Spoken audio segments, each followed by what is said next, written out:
bandiraɓe sehilaɓe musidɓe fulɓe renduɓe on calminama on jurama on jarama kadi on jettama no fewi on duwanama jaam Allah bajjo balowo ko weeli ɗum taw hay goto firtata bisimilla moon e hayangoji men hande ko talata balɗe nogas e goho e lewru setto hitande ujunaji ɗiɗi e nogas e jeego kumpitoɗen ko jaydeji men dawi addu hande e dinguire men jaydeji kewɗi de ɗi garti e batu o mo ganduɗa de Macky Sall gonɗoɗo hoorejo lesdi Sénégal waɗimo toon to lesɗele denduɗe woni États-Unis de mais société civile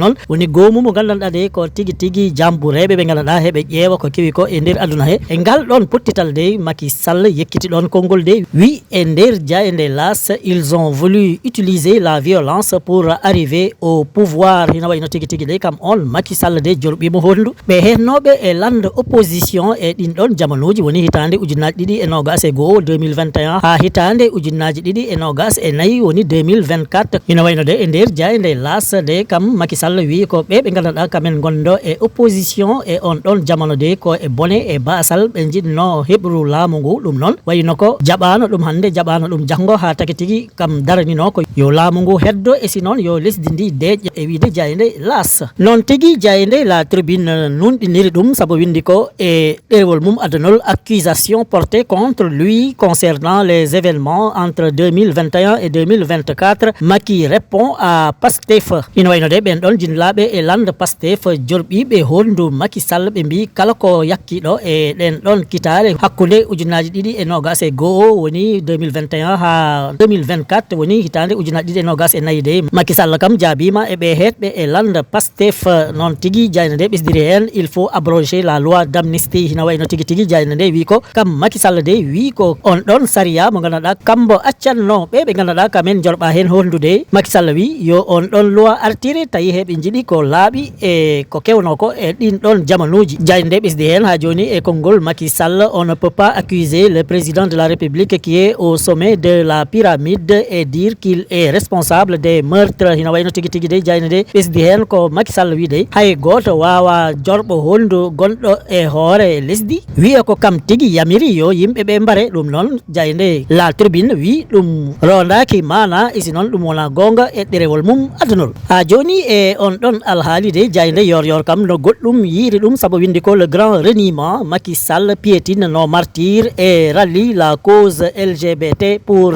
un siège à l'ONU ina wayno tigui tigui de jayde yor wi ko Macky Sall de yeddi ha leli e nangue saabu wi ko Macky Sall de amboni yaaɓa e dow guenale ɓeɓe gandanɗa kamen kawrulno e laƴal e ɗin ɗon jamanuji ɗen ɗon kitale ɗe gandanɗa de en liminoɗe gaka dow woni 2021 ha 2024 ina wayno jayde de ɓesdi hen boom ko o mo ganduɗa ka woni Macky Sall gonɗoɗo hoorejo lesdi Sénégal de jaɓi wonde e ɓe ganduɗa kaɓen goni gorkati débati en gora débat en gam wawa heɓ nden ɗon jappere goomu gendiji de woni organisation des nations unies noon tigui jayde yor windiri ɗum e ɗerewol mum adanol jayde enquête de wi ko ngol woni boli sappo de batu diaƴɗo biyeteɗo forum de Dakar hombo waɗe ɗo e nder Sénégal ɗum taki noon jayde enquête wi ko 10e édition forum de Dakar Diomaye sur les traces de Macky Sall hina wayno tigui tigui de e ngal ɗon pottital manggal biyetegal forum de Dakar de hina wayno keyniɗo hande lesdi Sénégal woni Diomaye Faye de hombo e kosɗe Macky Sall hina wayno ɗo Macky Sall rewno de kam Diomaye Faye on ɗon yiɗi rew e wiide jayde enquête jayde ɓesdi hen après une pause de 2 ans Diomaye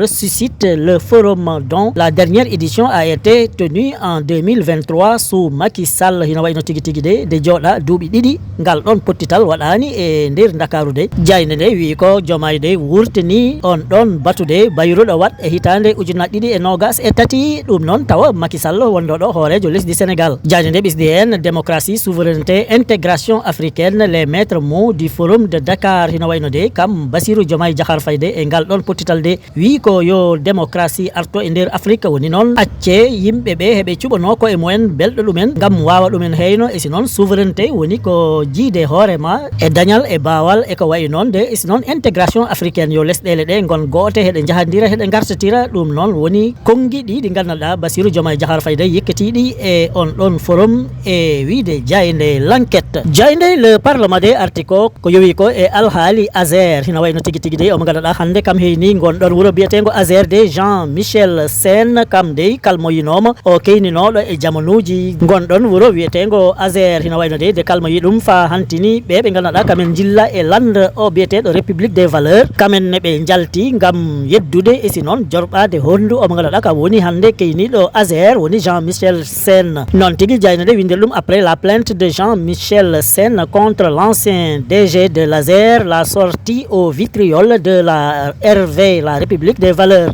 Jainele Tegihen Ibrahim Ndiaye, ingénieur en génie civil et responsable du mouvement national des jeunes de la République des valeurs en France, indique que la vérité a rattrapé le mensonge d'État. Kam omagada ade hombo jilla e République des valeurs. Tawanon hombo jilla e gomu sukaɓe wonɓe e nder on ɗon lande biyeteɗo République des valeurs de kam Ibrahima Ndiaye wiide pene ɗe kam hina wayno ɗe laaɓi tos sabo kala hen koɓe jekkitno ɓe mbi ko Ceerno Alassane Sall waɗɗi ɗum e lande mum ɗum kam hanti laaɓi ɗum wona gonga hande ɗum wona gonga janggo e wiide jayde le parlement jayde le point info de windi ko escale du Queen Mary 2 à Dakar un tournant majeur pour le port autonome et le tourisme de luxe hina wayno de kan ɗon lana ndiyam biyete ko Queen Mary 2 ka ari ɗo e Dakaru toon to Bowal laaɗe ndiyam woni port autonome de Dakar hina wayno de ma ka dara ɗon seeɗa e balɗe ɗum noon hina wayno ma worta gartam mawɗam ko ɗum addata e port autonome de Dakar sabo koppareje kewɗe ma ɗe naata e sakka gon ɗon wuuro wiyetego port autonome de Dakar e si noon wayino ko kan laana biyete ko Queen Mary 2 taw noon yodde ka e mawnude ka e labde ka hanti kam foof en jii ɗum e ɗerewol adanol jayde wiyetede point info hina wayno tigi tigi de ɗum ko tourisme de luxe ɗum wiyete hina wayno jillugo ganduɗa de joguiɓe ɓe koppareje kewɗe kammen ma ɓe mbaw hen yi koye mumen isi noon ma ɓe mbaw hen yaha ɓe garta tigui tigui gam gunɗon jillude tawa ko e beleɗe mumen ɗum tigui tawa noon ko koppareje kewɗe tigui ɓe jaltinta e wiide jayde le point info jayde libération de wi ko commissariat de Linguère les 18 premiers interpellés avouent et mettent tout sur la table hino wayno de ɓe ganduɗa kamen jagga toon to commissariat mbo Linguère tawa hino yowiti e alhaali gora débat en heɓe tolno e sappo e jeetato de kamen de ɓe jaaɓi koɓe mbiya ko kamen mbaɗi ɗum e si noon ɓe jaltini kala ko woni ñooke e ko moggoteno ko yowi e on ɗon alhaali noon tigui jayde ɓisdiri hen l'affaire prend une nouvelle tournure hino wayno tigui tigui de e on ɗon alhaali de ha joni hino wayno goɗɗum yalti hen ko ganduɗa de si ɗum layama mbo kala ma sum hunko mum sabo jayde windi ko Ram Bousso 57 ans commerçant domicilié à Barkeji Malik Ba 35 ans réparateur domicilié au quartier